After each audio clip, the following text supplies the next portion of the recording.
વિદ્યાર્થી મિત્રો, આજે આપણે ધોરણ 9 સંસ્કૃતમાં સુભાષિત સપ્તકમ એટલે કે સાત સુભાષિતો ભણવાના છીએ.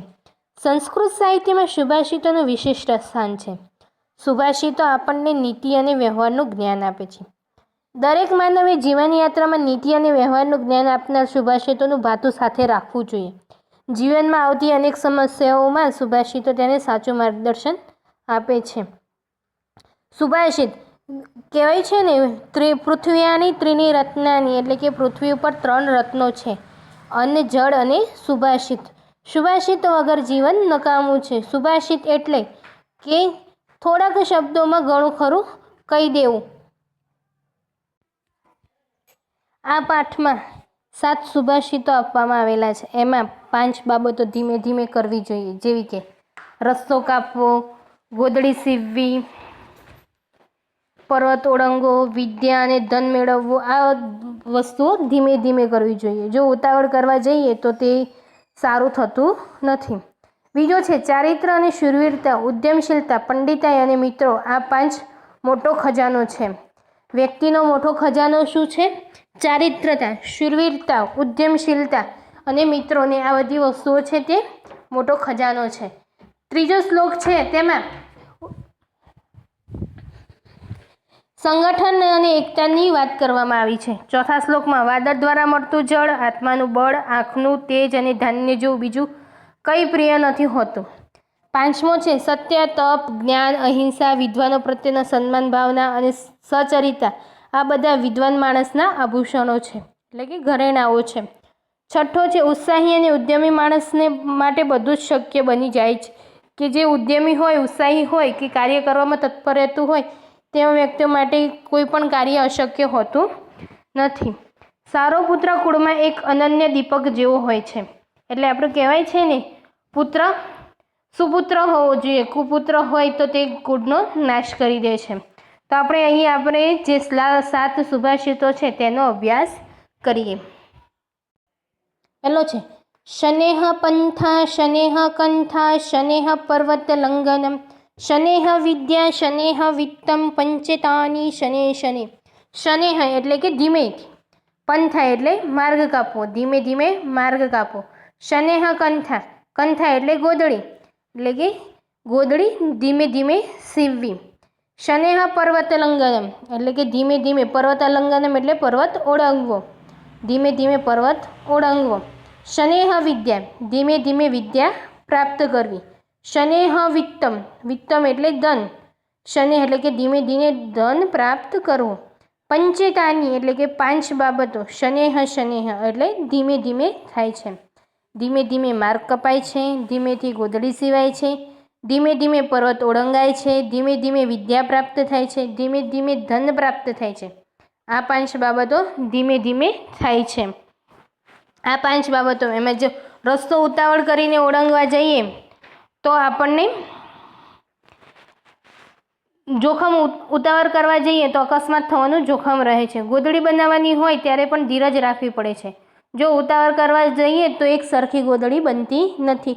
કોઈક બાજુ ઊંચો, કોઈક બાજુ નીચો, કોઈકમાં ટાંકો ઢીલો લેવાયો, કોઈકમાં ખેંચીને ટાંકો દેવાય તો ગોદડી સારી બનતી નથી. પર્વત ઓળંગતી વખતે ખૂબ સાવચેતી રાખવાની હોય છે. જો ઉતાવળ કરતાં પર્વત ઓળંગતા હોઈએ તો પર્વત પરથી ખસી પડીએ તો આપણને અકસ્માત નડતો હોય છે. વિદ્યા ધીમે ધીમે ગ્રહણ કરાય છે, કારણ કે જો ઉતાવળ કરવાથી ગ્રહણ કરાયેલું બધી જ વસ્તુ, વિદ્યા આપણે જે શીખતા હોઈએ છીએ, ઉતાવળ કરવા જઈએ તો આગળનું શીખેલું ભૂલી જતા હોઈએ છીએ, નવું શીખતા જઈએ છીએ, આગળ શીખતા જઈએ અને પાછળ ભૂલતા જઈએ છીએ. એટલે ધીમે ધીમે જો વિદ્યા ગ્રહણ કરીએ તો આપણને આગળનું પણ યાદ રહે છે. ધન ઉતાવળે કમાઈ લેવાતું નથી, તેના માટે પણ આપણે પરિશ્રમ કરતું રહેવું પડે છે. એટલે કહેવાય છે ને, ઉતાવળા સો બાવરા, ધીરા સો ગંભીર. આ કહેવત પડી છે. જીવનમાં ઉતારીને માણસે ધીમે ધીમે ધૈર્યપૂર્વક કાર્ય કરવું જોઈએ, તો જ તેને સફળતા પ્રાપ્ત થાય છે. શીલમ શૌર્યમનાલસમ, પાંડિત્યમ મિત્ર સંગ્રહ, અચોરણ હરણ્યાની પંચેતાન્યક્ષયો નિધિહમ. શીલમ એટલે સારું ચરિત્ર, શૌર્યમ એટલે વીરતા, શૂરવીરપણું, પાંડિત્ય એટલે કે પંડિતાઈ, શૌર્યમ અનાલસ્ય, અનાલસ્ય એટલે આળસ, આળસનો અભાવ, જેનામાં આળસ નથી તે ઉદ્યમશીલતા. પંડિતાઈ એટલે કે વિદ્વાન. મિત્ર સંગ્રહ એટલે કે મિત્રોનો સંગ્રહ. અચોર હરિનાની, અચોર હરિનાની એટલે કે ચોર ચોરી ન શકે તેવા. પંચેન્તાક્ષો નિધિહમ, આ પંચેન્તાક્ષો એટલે કે આ 5 બાબતો. અક્ષય એટલે કે અક્ષય, અવિનાશી, અવિનાશી અને ન ખૂટે તેવો. નિધિહ એટલે ખજાનો. આ 5 બાબતો છે જેને ચોર ચોરી કરી શકતા નથી. સારું ચરિત્ર, આપણું ચરિત્ર કોઈ બીજું છીનવી લેવાનું નથી. આપણામાં વીરતા હોય તો પણ તો કોઈ બીજાનામાં એ વીરતા આવી જવાની નથી. ઉદ્યમશીલતા, આપણે પ્રયત્ન કરતા રહેવાનું હોય, ઉદ્યમ કરતા રહેતા હોઈએ, આપણામાં આળસનો અભાવ ના હોય તો કોઈ આપણામાંથી કોઈ છીનવી લેવાનું નથી. આપણી પંડિતાઈ, આપણી વિદ્વતા, આપણને જેટલું આવડે છે તે આપણે બીજા કોઈકને આપશું તો પણ એ બીજું કોઈ આપણી જોડેથી ચોરી લેવાનો નથી. એમ કે આ 5 વસ્તુઓ છે. અને મિત્ર, સારા મિત્રોનો સંગ્રહ. સારા મિત્રો હોય તે ખરાબ મિત્રો સાથે જ સંગત બાંધવાના નથી. એટલે કે સારા મિત્રોનો સંગ્રહ પણ આ 5 બાબતો છે તેને કોઈ ચોરી શકતું નથી. એટલે કે તે અવિનાશી ખજાનો છે, એમ ખૂટે નહીં તેવો ખજાનો છે.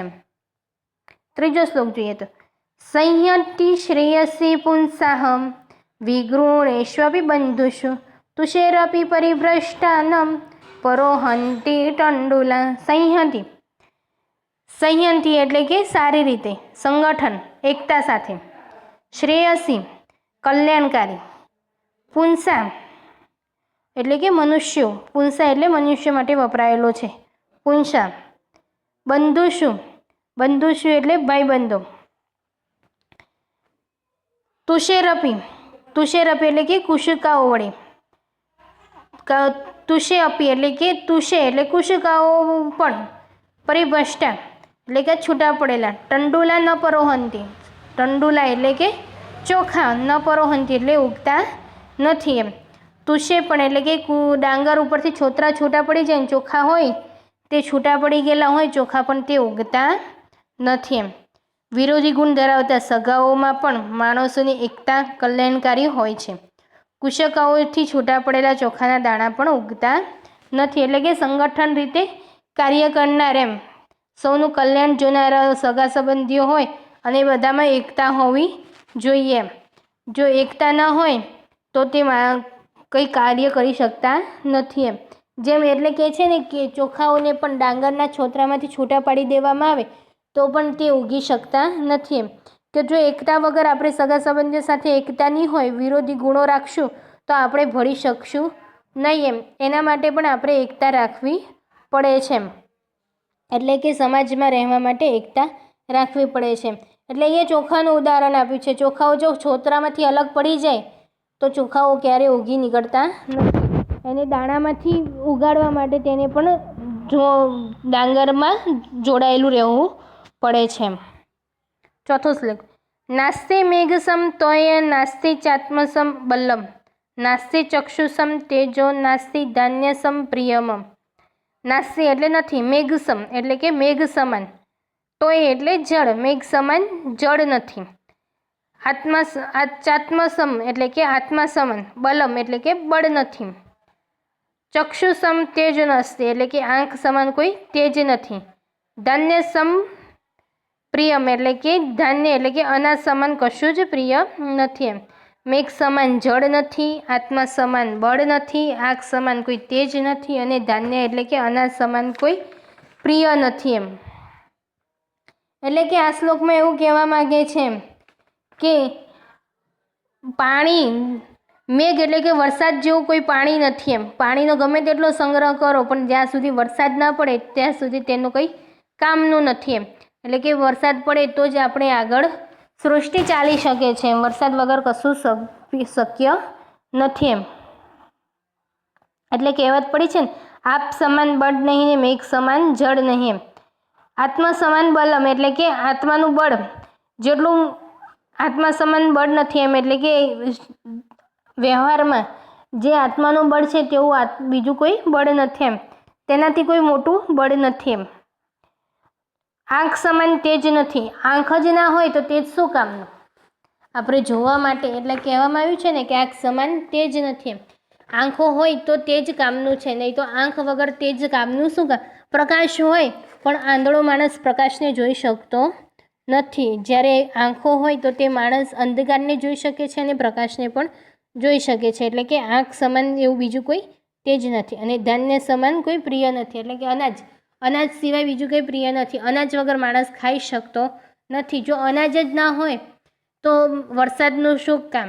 આત્માના બળનું શું કામ? જો અનાજને પકવવા માટે વરસાદની જરૂર પડે, આત્માના બળની જરૂર પડે, આંખના તેજની જરૂર પડે, ત્યારે તે ધન પ્રિય બને છે. ધન વગર કશું જ જીવનમાં શક્ય નથી એમ. એટલે કે અહીં આત્માનું, વાદળનું કે બધાનું બળ, જળ બધું ભેગું થાય ત્યારે ધાન્ય પ્રિય બનતું હોય છે. 5મો શ્લોક. સત્ય તપો જ્ઞાનમ અહિંસા ચ વિદ્વદ પ્રણામ ચ સુશીલતા ચ એતાની દો વિદ્વધાતિ સ વિદ્વાન ન હોક પક્ષો વિહગ પ્રયાતિ. સત્ય, તપો એટલે કે સત્યમ એટલે કે સત્ય, તપ એટલે કે તપ, જ્ઞાનમ અહિંસા એટલે જ્ઞાન અને અહિંસા, વિદ્વાન પ્રણામમ વિદ્વાનોને પ્રણામ, ચ સુશીલતા સારી, સુશીલતા એટલે કે ચરિત્રતા સારું હોય, સુશીલતા એટલે ચરિત્રતા, એતાની વિદ્વદાની આ બધા કરે છે તેમ, હે એટલે કે કારણે, ખરેખર આ બધા જે કરે છે તેમ, વિદ્વાન ન હોક પક્ષો વિહગા પ્રયાતિ. ન હોક પક્ષો એટલે કે એક પાંખવાળું પક્ષી, ન હોક એટલે કે એક પાંખવાળું પક્ષી, ન પ્રયાતિ વિહગ જઈ શકતું નથી એટલે કે ઉડી શકતું નથી એમ. એક પાંખવાળું પક્ષી વિહગ એટલે કે ઉડી શકતું નથી એમ. પ્રયાસ કરે પણ તે ઉડી શકતું નથી. જેમ સત્ય, તપ, જ્ઞાન, અહિંસા અને વિદ્વાનોને પ્રણામ અને સચરિત્રતા જે આ બધું કરે છે તે જ વિદ્વાન છે. જે આ બધામાં રહે છે, તત્પરતા રહે છે તે વિદ્વાન છે. ખરેખર એક પાંખથી પક્ષી આગળ જઈ શકતું નથી, એમ ઉડી શકતું નથી. જો સત્ય ના હોય તો તપ, જ્ઞાન, અહિંસા એ વિદ્વાન એ બધી વસ્તુ હોય, પણ સત્ય ન હોય તો પણ તે નકામો, તેને વિદ્વાન ન કહી શકાય એમ. વિદ્વાન માટે આટલા ગુણો હોવા જરૂરી છે. જો એક પાંખ વગર જો પક્ષી ઉડી શકતું હોય તો તે વિદ્વાન કહી શકાય, પણ એક પાંખ વગર પક્ષી ઉડી શકતું નથી એમ. એટલે અહીંયા એક પક્ષીનું ઉદાહરણ આપ્યું છે કે જો પક્ષીનામાં એક અંગ ના હોય તો તેનું તે જ જગ્યાએ પર રહે છે, તે ઉડી શકતું નથી. તો મનુષ્યમાં પણ, વિદ્વાનમાં પણ જો સત્ય, તપ, જ્ઞાન, અહિંસા આવા ગુણો ન હોય તો તે વિદ્વાન કહેવાતો નથી. કાષ્ટાદગ્નિ જાયતે મધ્યમાનાંતનમ ભૂમિસ્થોય ખદનામાનિમ દદાતિ સોત્સાનમ નાટ્ય સાધ્યમ નરાણમ માર્ગબંધા સર્વયત્ન ફલંતી. કાષ્ટાદગ્નિ એટલે કે જે લાકડાનો અગ્નિ છે તે, કાષ્ટાદગ્નિ એટલે કે લાકડામાંથી અગ્નિ, જાય એટલે ઉત્પન્ન થવો, મધ્યમાનમ એટલે કે પ્રયત્ન એટલે કે મથવામાં આવે, લાકડાને મથવામાં આવે અથવા ઘસવામાં આવે તો લાકડામાંથી તે અગ્નિ ઉત્પન્ન થઈ શકે છે.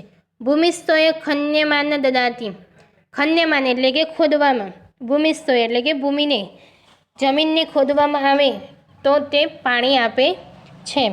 દદાતિ એટલે કે આપવું, જો તોયમ દદાતિ એટલે કે ભૂમિને ખોદવામાં આવે તો તે પાણી આપે છે.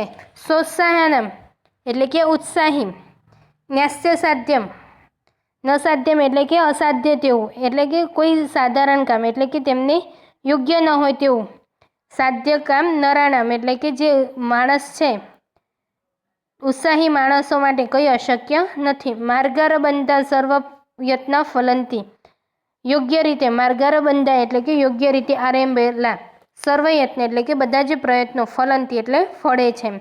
જો લાકડાને ઘસવામાં આવે અથવા મથવામાં આવે તો તેમાંથી અગ્નિ ઉત્પન્ન થાય છે. ભૂમિને ખોદવામાં આવે તો તેમાંથી પાણી મળે છે. જો ઉત્સાહી માણસો માટે કંઈ અશક્ય નથી એમ. સાચી દિશામાં સારી રીતે કરવામાં આવેલા પ્રયત્નો સફળ જ બધા જ પ્રયત્નો સફળ થાય છે.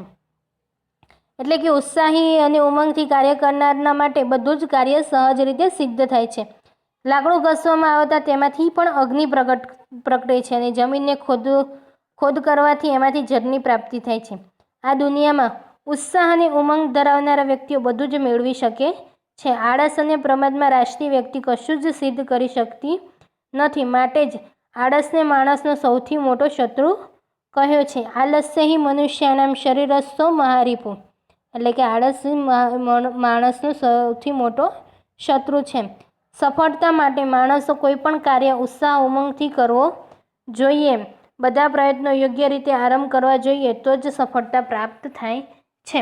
સફળતા મેળવવા માટે પ્રયત્ન કરવો પડે છે. આળસ રાખીને કામ કરીએ તો તેમાંથી આપણને સફળતા મળતી નથી. છેલ્લો શ્લોક. પાત્રમ ન તાપયંતી નેવ મલમ પ્રસુતે સ્નેહમ ન સંહરતી નેવ ગુણાંધિ ક્ષીણોતિ દ્રવ્ય વસનાન સમયે ચલંતા ન ધનતે સત્પુત્ર એશ કુલસંહ્યની કો અપી દીપ. પાત્રનમ, અહીંયા પાત્રની વાત કરવામાં આવી છે કે જે પાત્રને તાપયંતી એટલે કે પાત્રને તાપયંતી એટલે કે ગરમ કરતો નથી એમ. મલ પ્રસૂતતી મળને ઉત્પન્ન કરતો નથી. સ્નેહ ન સંહરતી, સ્નેહ એટલે કે સ્નેહને ખતમ કરતો, ન સંહરતી એટલે કે પૂરો કરતો નથી, સ્નેહને પણ પૂરો કરતો નથી એમ. ગુણોના ક્ષીણોતી, ગુણોને ક્ષીણ કરતો નથી. દ્રવ્ય વાસને સમયે એટલે કે દ્રવ્ય સમાપ્ત થઈ જાય ત્યારે અથવા ગરીબાઈમાં પણ ચલિતા ન ધનતે એટલે કે ચલિત પણ થતો નથી એમ. સત્પુત્ર એવ એટલે કે સદગુણી પુત્ર એવ કુલ સંજ્ઞ કો દીપમ એટલે કે કુળરૂપી ભવનમાં કોઈ દીવો છે. એટલે શું કહે છે કે પાત્રને પણ તપાવતો નથી. દીવાની વાત કરવામાં આવી છે. દીવો છે તે પાત્રને પણ તપાવતો નથી. તે મેષને પણ ઉત્પન્ન કરી શકતો નથી એમ. દીવો મેષને પણ ઉત્પન્ન કરતો નથી એમ. તેમાં સ્નેહરૂપી એમ તેમાં તેલને પણ એ ખતમ કરતો નથી. એટલે કે જે સ્નેહરૂપી તેલ છે તેને પણ ખતમ કરતો નથી એમ. પણ ગરીબાઈમાં જો ગરીબાઈ આવી જાય તો પણ તે ચલિત થતો નથી એમ. ચલિત થતો નથી એમ. સદગુણી પુત્ર એ દીપક સમાન છે. એટલે કે કુળરૂપી ભવનમાં કોઈ દીપક સમાન છે.